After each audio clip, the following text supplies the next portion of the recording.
All right, am I on? Okay. Hey, so real quick, this presentation will be a little interactive. So if you haven't connected your phone to the internet and you don't have service, can you do that? Because we're going to do an interactive poll a little later, and I'll need you to use your phone. I promise I'm not putting anything on your phone. Okay, so hey, good morning, everyone. I'm humbled to be here today to speak to all of you. I am not in your spaces.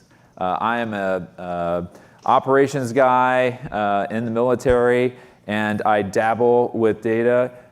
Gilles, when you were talking about Excel, that's me. So, sorry. Yeah, I mean, give me an index, function, and I'm like, wow, look at this. This is awesome. So as my mom said, there's been some communication to myself about, leadership issues that many of you feel like you're seeing inside your organizations. And honestly, that's not just, your problem. It's a lot of people's problem. And while this is a 45-minute talk, I am doubtful that I will convince many of you of anything big, but there's some small things I think we can try to achieve during this journey, and have some fun during the time, ask some questions, and then and hopefully you all leave here motivated that you are the leaders that the world needs today. So what this was titled on the website before signing up was, what the world needs now is love, sweet love. No, it's actually servant leadership. But the reality is, what the world needs is your servant leadership. And so, if you could take away one thing, I'd like you to write this down or put it on your phone. And I want you to hold on to this. I want you to write, I am a leader, and the world needs me to lead. That's what I'd like you to take away. You're a leader, and the world needs you to lead. All right, so the why, how, and what of what of me. So primarily, I'm a 20-year, almost 21-year Air Force officer. I'm a husband, father of 4. I'm most fulfilled by serving God, my country, and my family. So I've been able to meet this calling through the organizations that are in the middle of this slide there. Primarily, right now, I'm working as a director in the Joint Special Operations Command, and I've been a lifelong special operations aviator, flying 2 of those aircraft, the CV-22 and the MH-53. And the old joke is, how do you know there's a pilot in the room? Well, because he's going to tell you. So I'm telling you, during that time, I've done a lot of things, from the lowest levels, flying the line, deploying 9 times in combat zones and doing things all around the world, to commanding a squadron of 96 personnel. I've got $1.2 billion of assets I've been in charge of, and budgets from $50 million to $250 million, which sounds like a lot, but then it's the DoD we're talking about here. So, and I have to caveat everything I'm about to say, which is that the things I'm about to say do not reflect the official views of the United States Air Force. So they're my views on leadership and things that I've learned over the time. Okay, so something you're all very familiar with is that change is just inevitable. You'll probably hear that many times through the conference. But these are some of the things that I've held on to in those 21 years. The only thing that is guaranteed is that there's going to be change. And so I'd guess many in this room today are here because they want to make their organizations better. They want to learn something that will make them more successful. Maybe you've believed in change and tried to make change happen, but no one's listening. Maybe you have leaders and managers that aren't listening to you, or maybe you are a manager or a leader in your organization and no one's listening to you. Maybe you don't feel like a leader, or you feel ineffective as a leader because no one is listening to what you're saying and adjusting to the change. So we'll start off with a real quick interactive exercise here. Raise your hand if you lead a team. Okay. About half the folks in here. Okay, now raise your hand if you feel like leadership comes naturally to you. Good, I'm glad I see some hands. Sir, can I grab you real quick? Daniel? Yes. Okay, you're a volunteer. Come on, stand on up. And I want you to stand right there. Okay. Who said that they didn't feel like a leader? There you go. Brad, come on up. Brad and Daniel, thanks for volunteering. I like this, the military method. That's right, voluntolding. Yeah, that's good. Okay, so here's your task, guys. You see that other outlet that's on the ground there? Okay, you're standing on one right there? Okay, I want the two of you to follow a single file line and walk from that outlet to that outlet.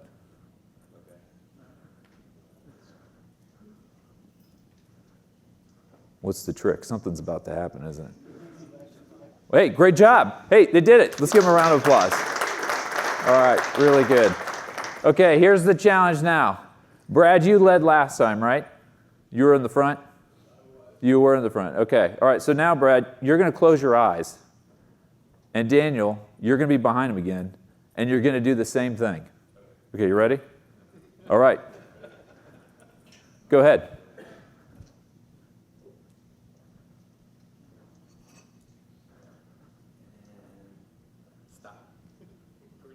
Nailed it. Awesome. Let's give them a round of applause.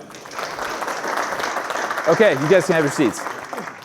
That's it. That's leadership. That's it, everyone. We'll see you tomorrow. Okay, so, hey, task one, when Brad was leading, who was leading?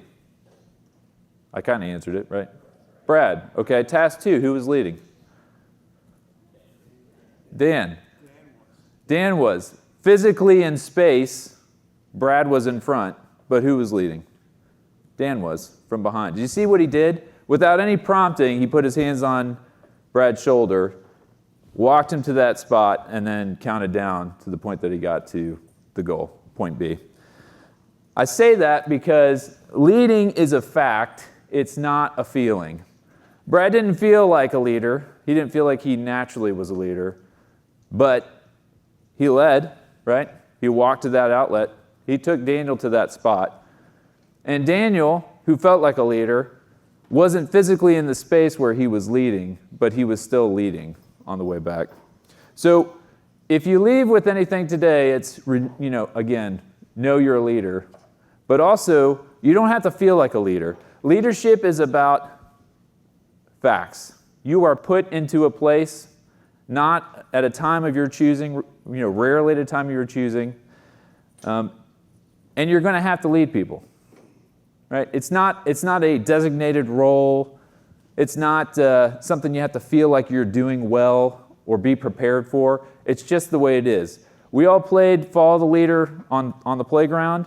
You would walk around, someone follow you, and then you'd switch at some point. You'd go through obstacles, you'd go through challenges, and that made it fun. And really, there's no difference. That's just an analogy of life and leadership. You have to learn how to follow so that you can lead those who will follow you. So we learn to lead by following leaders. And all of you in this room have had that position. And now all of you are leaders. So I'd like you to disconnect this idea that leadership and management are the same thing. Okay? You may be managers in here, but that does not make you a leader. What makes you a leader is that you're a human being. And you have people that are going to follow you. So let's define some things. We'll just have a baseline of understanding. This comes out of Oxford's dictionary here. Leader, the person who leads or commands a group, organization, or country. Follower, someone who moves or travels behind someone or something else. And a manager, a person responsible for controlling or administering all or parts of a company or a similar organization. So what's the difference between the two things here, leader and manager? What do you notice as a difference? Yeah, control. One is people-focused. We manage resources, we manage budgets, we manage equipment, we manage data. We don't manage people because people are people.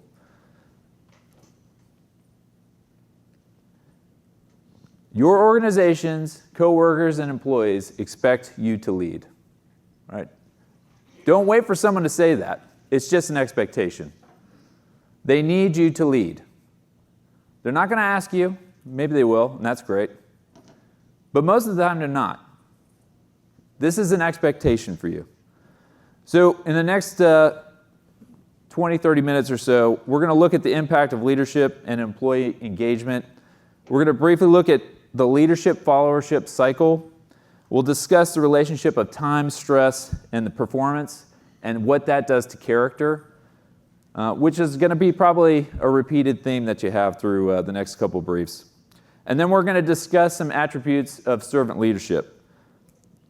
You know, and this really wouldn't be a helpful discussion, and maybe it won't be, but hopefully it is. It won't be a helpful discussion unless I leave you with some very easy and simple things you can do to enhance your servant leadership style. And then we'll have some Q&A after that. All right, so here are the hard truths. Leadership crisis by the numbers. U.S. News and World Report and Harris polled 2,100 adults in corporate America, and here are the numbers. 59% of polled members agreed in the statement that I don't see any leaders at my company today that I aspire to be. 59%. 77% said there's a leadership crisis in America today. 76% said, 76 and 77% said business leaders, not just political leaders, have a responsibility to help solve the issues in society. That's a big task.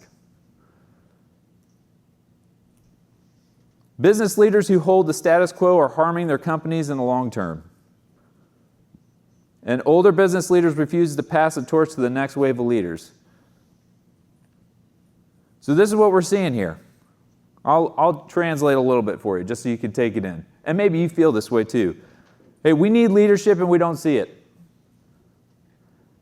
The younger generation is saying, I need purpose. And leadership can make our world better. If we don't adapt or perish, or if we don't adapt, we're going to perish. Our businesses are going to fail if we don't change.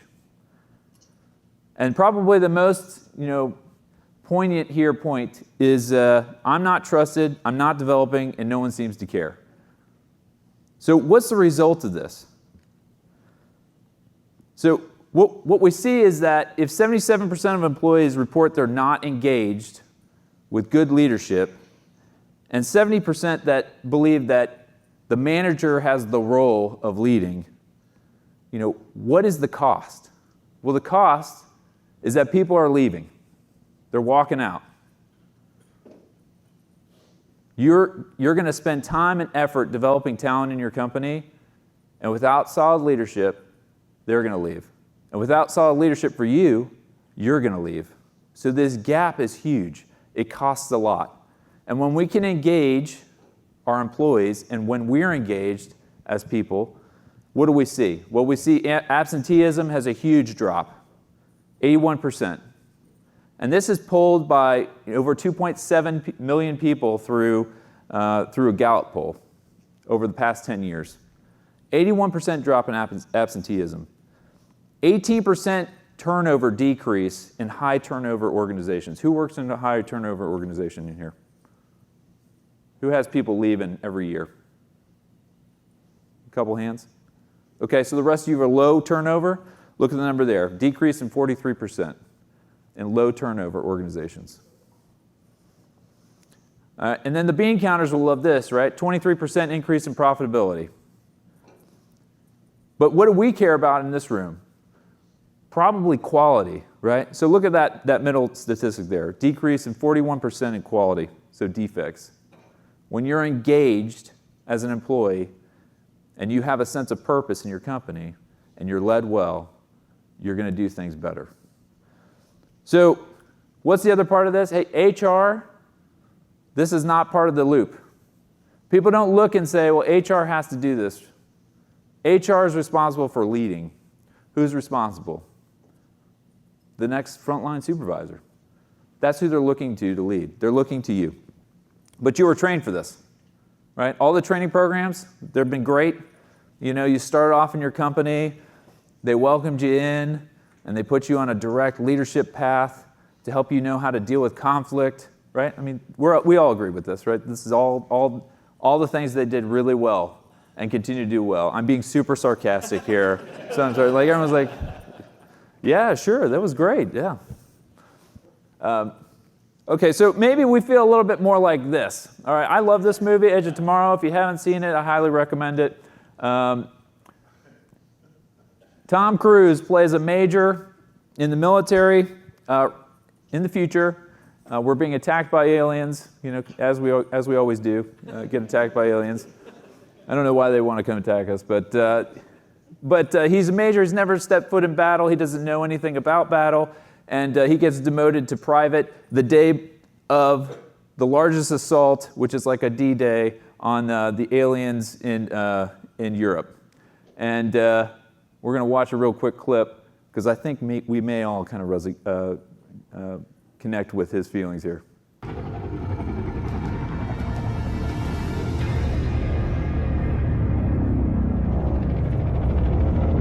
lost Germany. We lost France.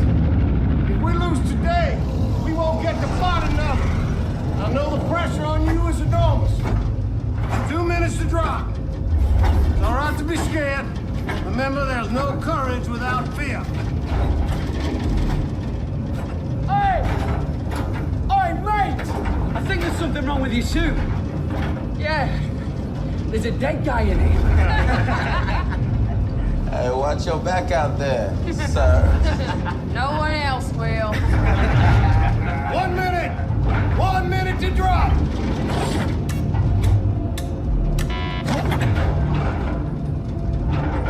Hey! Hey! Once. How do I turn the safety off of my weapon? What? How do I turn the safety off? Oh my God!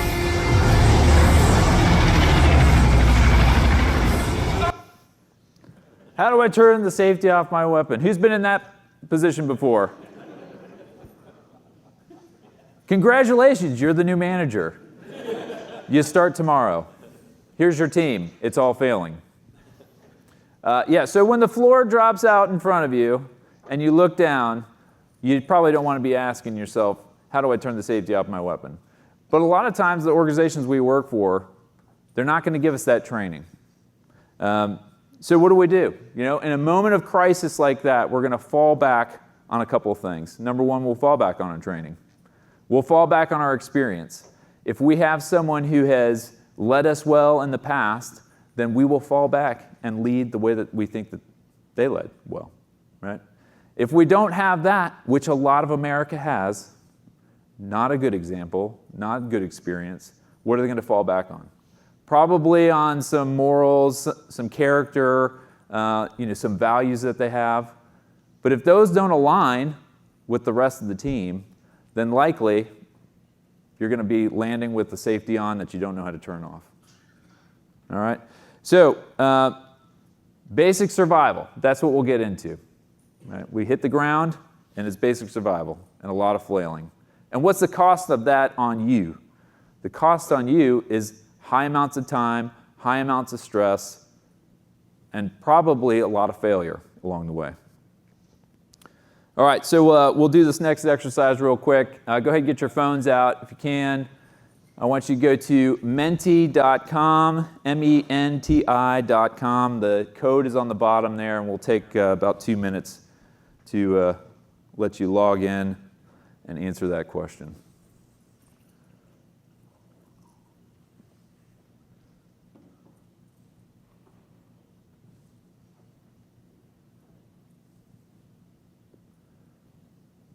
And hopefully this starts working.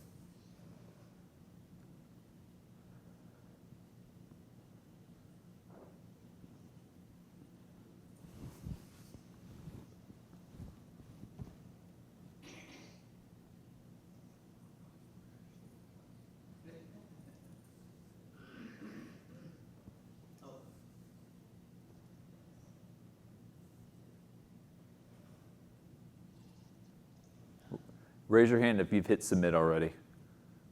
Okay. Hopefully this is working. Yep.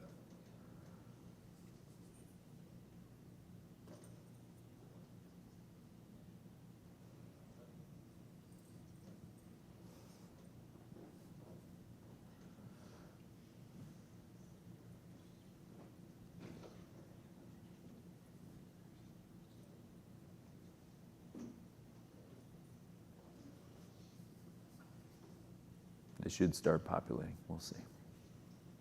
If not, it's an epic fail.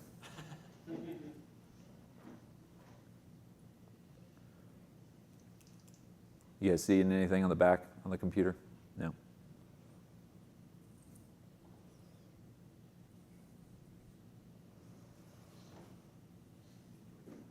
Yeah.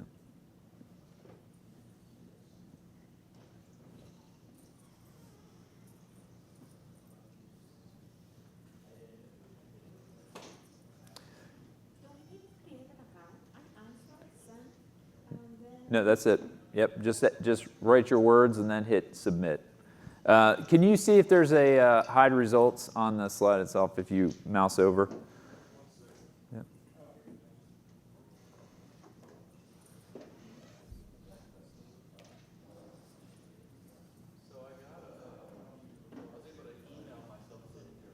The results? Great. Oh, there we go. There it is.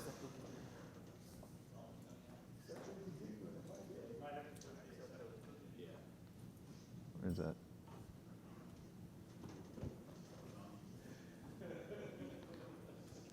There we go. Okay, great.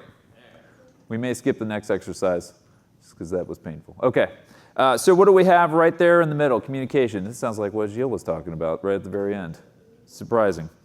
So trust, communication, fear, understanding, listening. These are the big words that are shared with everyone here. And I would just, this is what I expected, right? These are common issues that we're all running into when we talk about the problems, the challenges with leadership. So keep that in mind here as we start moving along.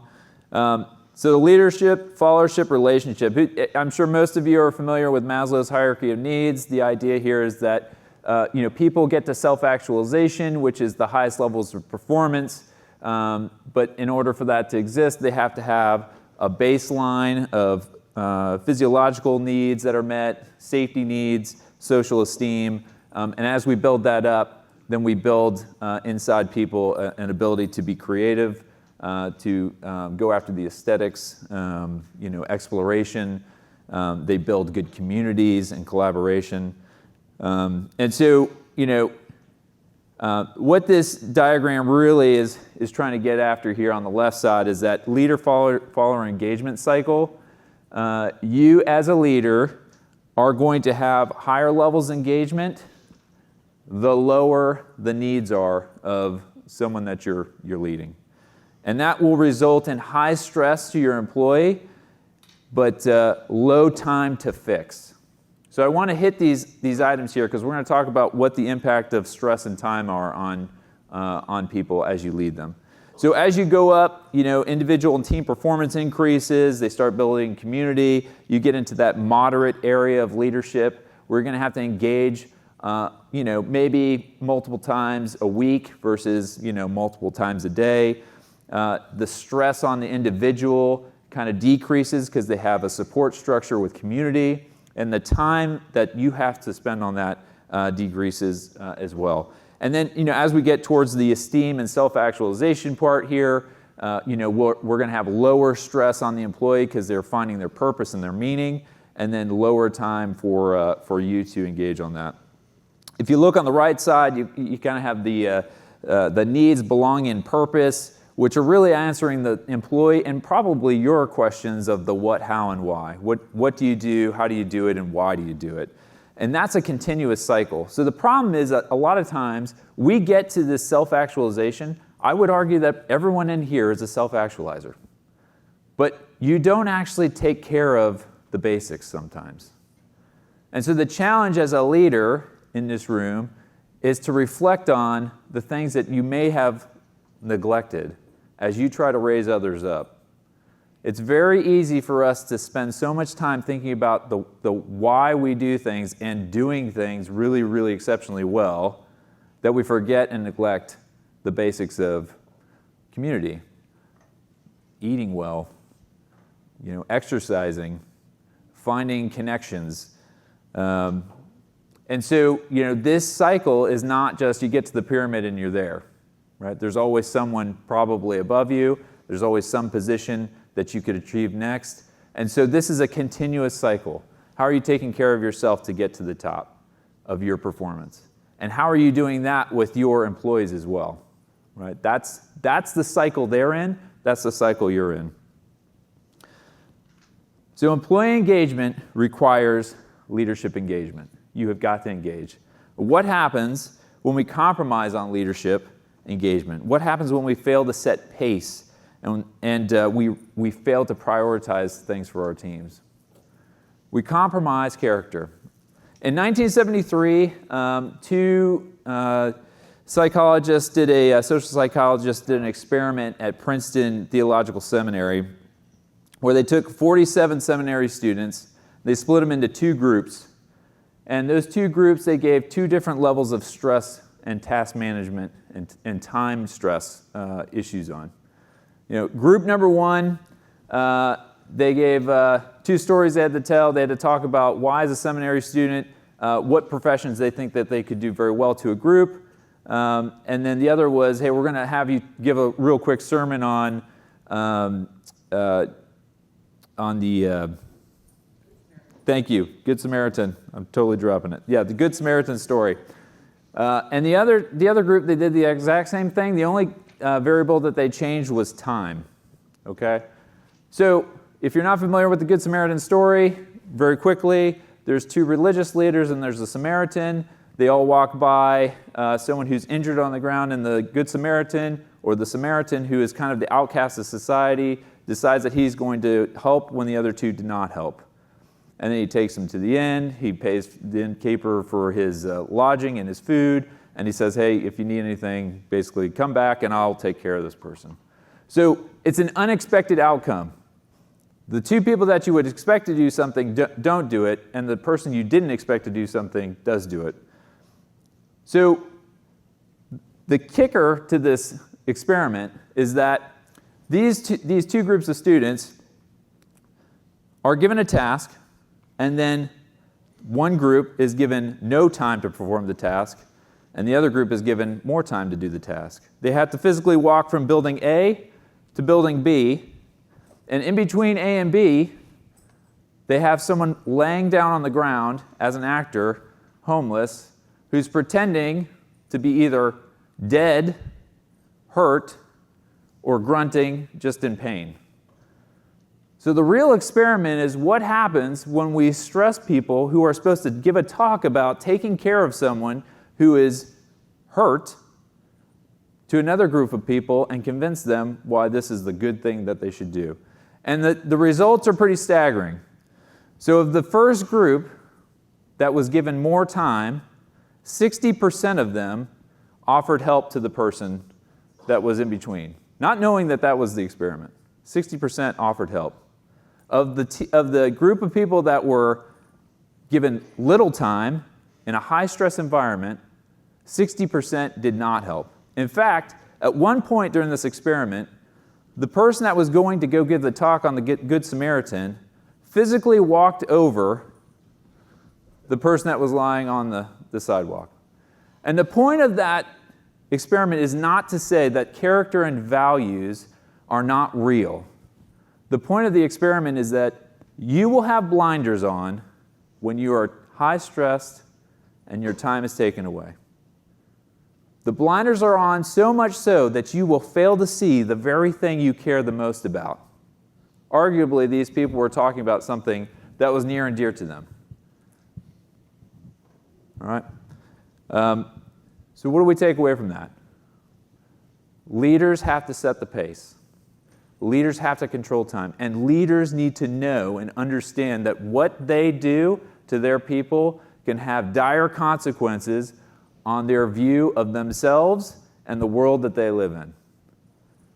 Just imagine being in the shoes of the student who had to give that talk on the Sermon on the Mount, the Good Samaritan, and be told that the real experiment that you failed, without saying the word failed, was the fact that you didn't take care of this individual who was in need.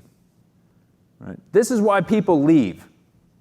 This is why people leave organizations, because they're compromised on their values and their character.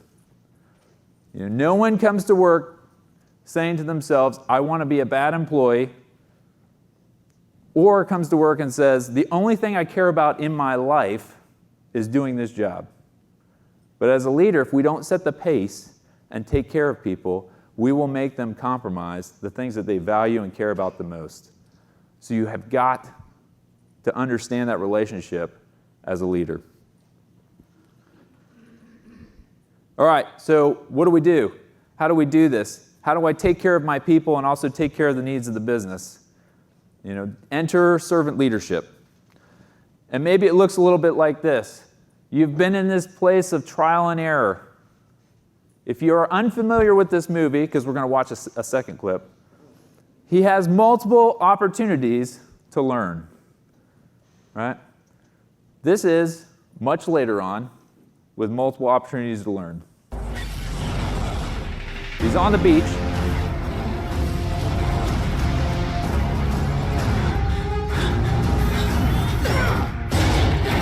I'm sorry. I'm trying to save you. We're getting slaughtered. You need to get us off this beach.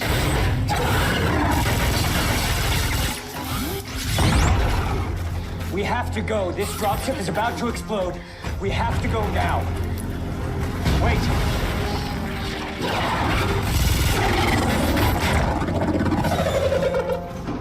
Come on!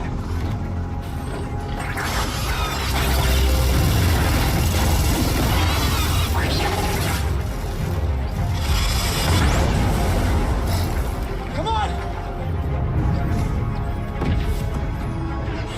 Come on! The ship is going to explode! What are you doing? Find me when you wake up. What? Come find me when you wake up. Okay, so here's the call. It's time to wake up, all of us. It's time to wake up. It's time for us to take the opportunities that we have now to take and embrace this idea of servant leadership, which is about leading people first and serving others. All right? I love this scene because he's had trial and error, and he still hasn't gotten it. They haven't accomplished the goal that they need to. Right? He's gotten really good at anticipating what's going to happen next. He knows what's going to happen next. He's calling it out.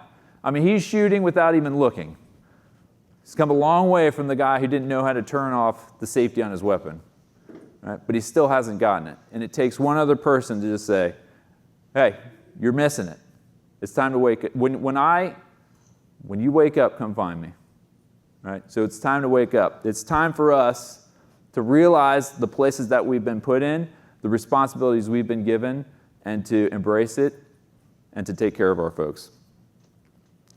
All right, so if leading is a fact and not a feeling, what's our role? What's the role of servant leadership? The role of servant leadership is to say how we lead is a choice. This is our place, right? This is where we can make a difference.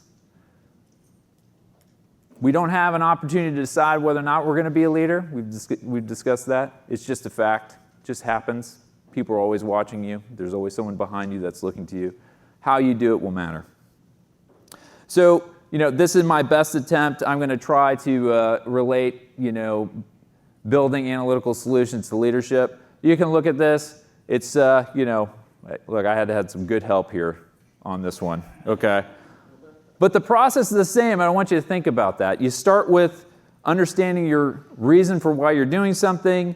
You understand the business concepts that you're going after. You identify the data that you're needing. You collaborate and verify with your customers, build a prototype, iterate, use those agile processes, then you assess, and you're going to optimize. Okay, it's no different. You start with your purpose, your values, the things that you care about, understand your people, personalize that knowledge, find commonalities, determine the followers' key values, the things that if you compromise will cause them to lead. Right? Maybe it's, hey, I really care about doing sports with my kids. All right? Don't compromise that with them. Allow them to have that opportunity. Or it's learning. I want to have an opportunity to learn and get better at something. Don't compromise that. Fight for that thing for them. Develop the relationships, assess, and apply feedback. All right, another exercise here real quick. If you can get to Menti, and then we'll hit that code up.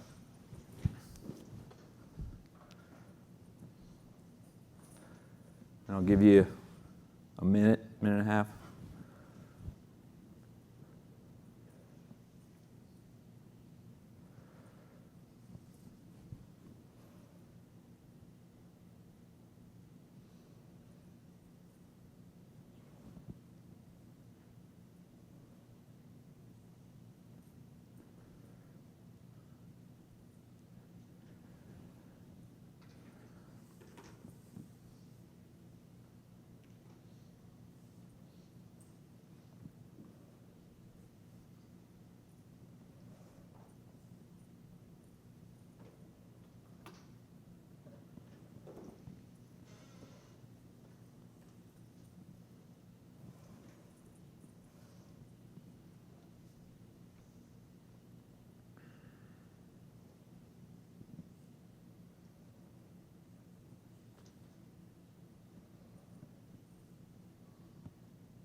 Go about 20 more seconds, and then we'll hit refresh.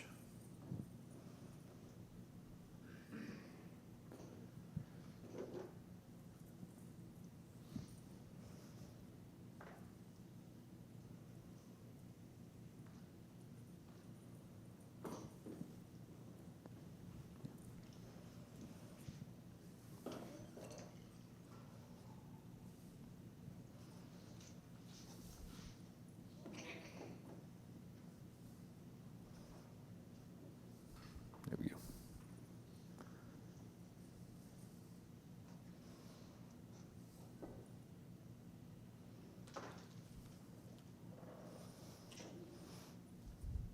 All right, great. Okay, number one, understanding. Imagine that. A leader who understands their people. A leader who listens, humble, compassionate, kind, trust. All right, powerful words that we use to describe someone and ways that we would wish that others would describe us. So this is quite a big group of people on the same industry, and we're saying similar things. All right? Trust, understanding, humility.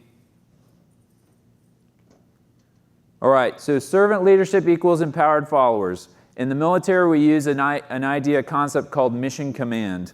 If you're not familiar with mission command, the concept is this, and I've written down the joint publications definition. So it's the conduct of military execution operations through decentralized execution based upon mission-type orders.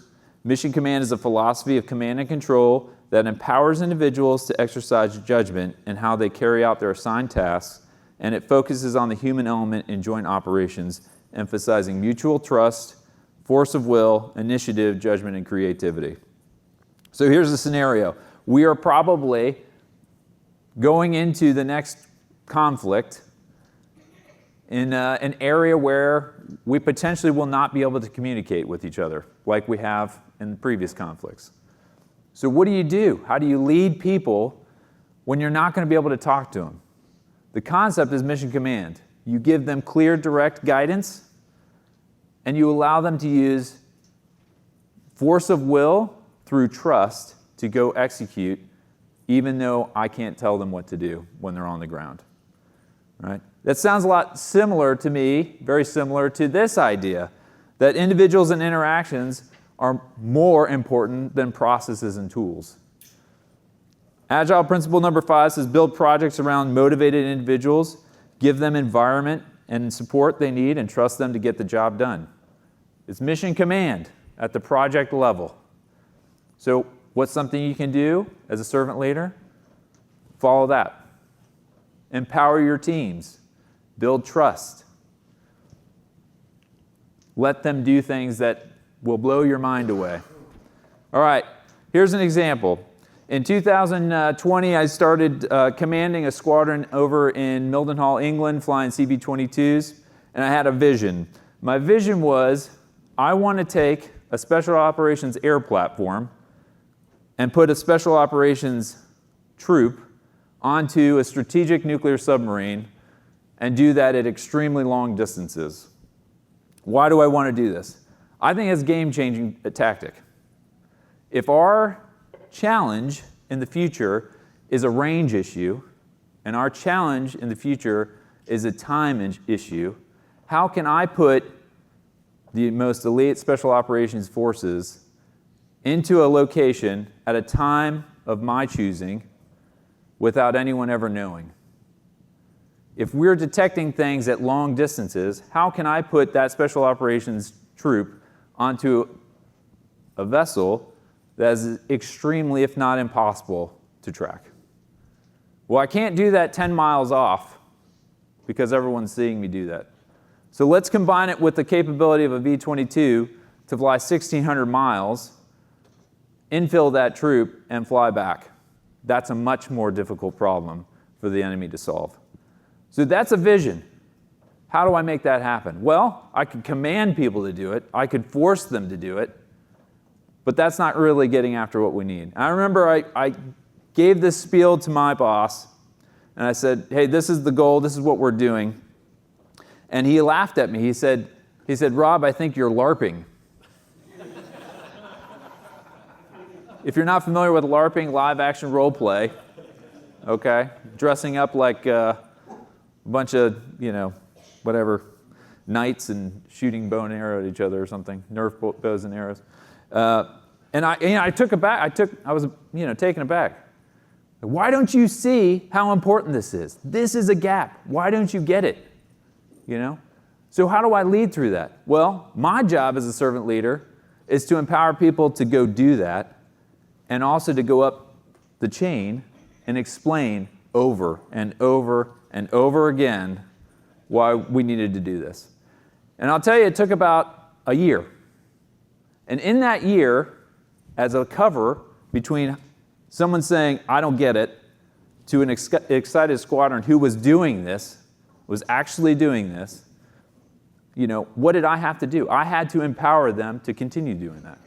I had to give them the guidance and say, your job is to put a SEAL onto a submarine 1,600 miles away from here in the middle of the night without talking to it. Connect, put that person on board, take them off, and go. And so I saw some pretty crazy things. I'll never forget, I show up to the squadron one day. I've got flight line, the flights are scheduled, and they have to do the risk with me. My crews have to do risk with me and tell me what they're doing that night. And crew shows up and says, hey, sir, today we're going to go fly out to this airfield, and someone's going to go drive a truck down the runway, and we're going to pretend like it's a submarine, and we're going to just drop the hoist on it over and over and over again. And I was like, wait, what are you going to do? Has anyone ever done that before? No. But that was initiative and good judgment, and if I had gotten in the way of that, we would not have been prepared to do what you're seeing in the picture there, which is to actually put that individual on the submarine, right? And then we've done that at night, and we've done it far, right? And it's a game-changing capability that made its way all the way to the chairman of Joint Chiefs of Staff, his desk, right? And when he saw that, he was like, hey, this is a strategic tactic that, tactic that has strategic impact. And guess what my boss did after that? Every time we were anywhere, he said, hey, we're putting SEALs on submarines. And oh, by the way, he part of the job was getting him on there. That was a long fight with him. And I said, hey, boss, come on, fly with us and see what we're doing. And he did, And Dan likes to say this. I appreciate that. I should have said, hey, who's LARPing now? Who's LARPing now? We're doing it, and you're in the back. All right, so 3 practical applications, and we'll open this up to Q&A. All right, number 1, think transformationally. There's 2 types of leadership models. There's transactional leadership and transformational. All right, transactional is like, hey, do this, and I'll give you a raise. Don't do this, and I'll fire you, right? I mean, that's easy, right? Transformational is much more important. It's less force and a lot more understanding, all right? So how do you think transformational? Be accountable and hold others accountable. Foster collaboration with your team. Trust them. Allow them to be creative. Focus on the team and individuals versus the outcome that you're getting. And that's hard in the job that we're doing because we're very outcome focused. But I'm telling you, your outcomes will be better if you empower your teams. Be the change you want to see. Respect is earned, it's not owed. Okay, that's positional authority, positional leadership versus transformational leadership where they're following you because they believe in you. And then finally, hey, take a 30,000-foot viewpoint on what you're doing. Make sure you back up. It's easy to get in the weeds of what you're doing. But is that employee missing that soccer game that means a lot to them? That's compromising things? Take that 30. Can it wait till tomorrow? I used to say this to my folks all the time. They just keep checking email and just keep working. And I'd say, hey, as soon as that email's done, another's on its way. Like, there's no getting around that. There will always be work, but you will not always have your family, right? So the things that people care about the most, empower them to go after those as well. 2, differentiate between the urgent and important by understanding and respecting people's time. We saw the impact of time. It will compromise people's character. Everyone's thing is the most important thing, right? They'll come to you. Hey, I got an urgent thing for you to work on. This is super important. The business is relying on that. All right? It takes good quality leaders to filter out that and to get to the heart of what really matters. Right? Everyone's thing is the most important thing. So foster a culture of trust and respect and thanksgiving by filtering the crap and getting to the real important stuff. And then finally, hey, simple intent, repeat, repeat, repeat. Give clear guidance and make it short and sweet, and then repeat it over and over and over again.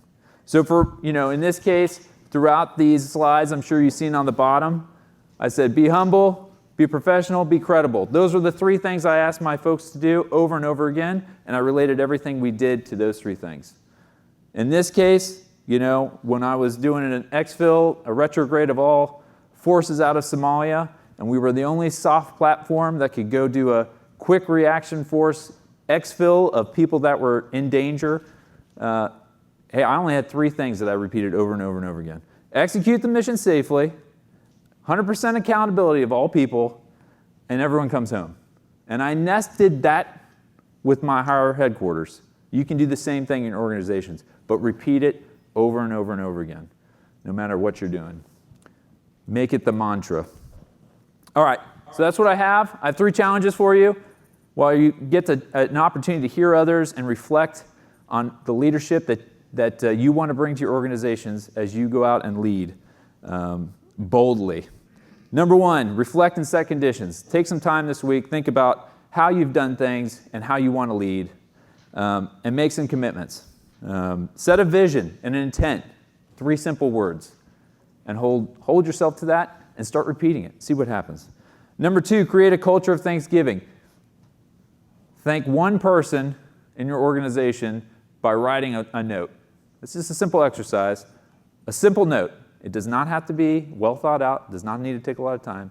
Just, quick and easy. And you'll see that you'll start fostering Thanksgiving inside your organization, which will change culture to allow you to care about people more. And then finally, commit to your role. You're a leader. The world needs you to be a leader. The world expects you to be a leader. So take that step and fully embrace it. And then finally, make your replacement. We are not a world that wants to necessarily make a replacement. We feel that is a threat sometimes to our own jobs. But investing in your people, making them better than you, is going to fill their needs and allows you to serve them well. All right, that is all I have. I'd like to open up any questions. I don't think we have a whole lot of time, but about 10 minutes or so. Thank you, Rob. We got 4 minutes. Any questions, raise your hand. I'm sure you've participated in joint operations. So I work at a consultancy, so one of the things that we sometimes struggle with is our team is straight, but the teams that we work with, are of varying leadership values and that type of thing. So how do you ensure, 1, that your team isn't negatively affected, and B, continue to execute even when you have that misalignment, but you got to work together? Yeah, it's a great question. So, in the ideal world, I would say that the things and the values that you hold to and that you hold your team to should spread. But I think we all have been in situations where that's not the case. So what are you responsible for, I think? I'd ask you, ultimately you're responsible for your people. And we can only lead by example. So you hold the line on your folks. You hold the things that are true to you. Those 3 intent, the intent and vision that you lead your team. I don't think I'm super idealistic to say that it does make an impact. We've all been in situations where seeing how other people lead does impact the way that we lead. Or, better yet, those good, talented folks from the other organizations see what you do and they come to you. Right? That's what we want to do. We want to draw the best out of people. And sometimes when we do that, we draw the best talent to us, which is why our productivity increases and all the good numbers that the bean counters care about. Does that answer your question? Okay.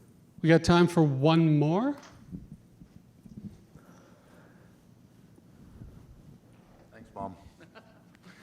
So if they don't get it, if your team isn't getting it, how many chances do you give them before you make a drastic move, like replacing them versus, I don't know, beating them over the head or whatever? Yeah, no, that's really good. So accountability is part of this. I'm kind of the mindset you walk. Someone asks you to walk a mile, you walk with them too. And so I think it depends on what your outcome that you're looking for is. Are we looking for huge change in someone, or are we looking for moderate change? So there's an expectation management there as a leader. You're looking for change. It may not be the change you want, but if we're making progress, is it worth continuing that investment? Or do you just slam them? At some point you gotta have to make a difference. And we're talking a little bit, I'm guessing you're talking a little bit more performance. Like, hey, you're not performing on the team the way that I want. Is that kind of more where you're getting at? That would be one. I was more thinking about like a client who's not accepting, right? So somebody might not have direct authority. That's a great question, and a very tough situation. As a consultant going into a client, and seeing the challenges that they're facing, if they're not willing to listen to you, I think there's a natural cutoff point, and maybe that's when your contract comes to an end. What's best for you is hey, I don't think we're a good match, and that's tough because that's money that you're putting out there. But you're also not beating your head against the wall when you could take that vision and that desire and give it to someone who. There's plenty of people out there asking for that. They're asking for good leadership, right? And if you're butting up heads,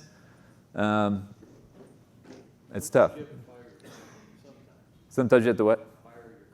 Yeah, that's a good point. It was a long road trying to get my boss to get on board with putting the SEALs on board of subs. Right? That was a long road. And routinely, the LARPing comment came out, right? Amongst people that were my peers. So you're like, not only am I not getting it across to you, but now I'm the joke, right? But sometimes it's that important, right? And ultimately, it was that important. So I think you have a good window. And sometimes it's just the boss says, hey, stop doing that. I don't care about that anymore. And we would have walked away. And it would have been a mistake. And you just have to live with that. I did the best I could with what I had. So, is that okay? Yeah. All right. Thank you, Rob.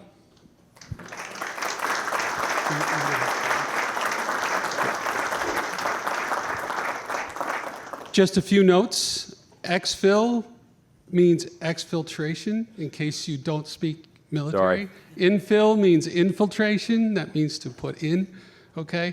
And if you guys want more of what Rob has to offer, then meet up with him during the break. He's here till Friday? Wednesday. Yep.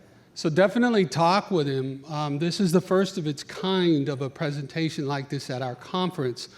There are so many similarities to leadership, to what we do to fight the good fight with getting Data Vault embedded in your organizations and getting it successful.